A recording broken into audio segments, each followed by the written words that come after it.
వాగ్దాన సందేశం.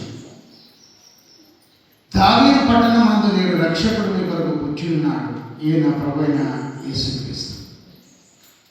దేవుని బిడ్డలారా, గొర్రెల కాపరులు చలి కాసుకొంచున్నప్పుడు, వారి మందలు కాసుకొంచున్నప్పుడు దేవదూత ప్రత్యక్షమై, ఇదిగో ప్రజలందరికీ కలగబోవు శుభవర్తమానం ఏమిటంటే, నేడు రక్షకుడు మీ కొరకు ఈ లోకంలో జన్మించాడు.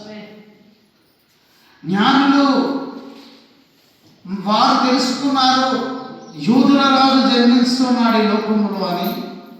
ఈ రోజు మహారాజు దగ్గరికి పోయి చెప్పినప్పుడు, యోరోదు రాజు నాకు అగెనెస్ట్గా ఇంకొక రాజు జన్మించడం ఏమిటని కలవరపడ్డాడు.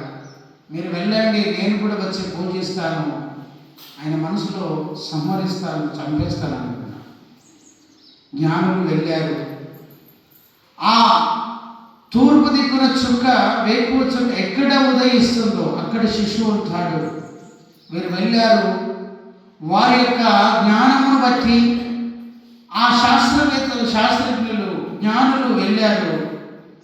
ఆ చుక్క ఎక్కడికైతే తీసుకెళ్ళిందో అక్కడి వరకు వెళ్ళి ఆ శిశువు ఉన్న చోటుకి వెళ్ళి బంగారము, సామ్రాణి, పూలము సమర్పించి సాగిలపడినారు.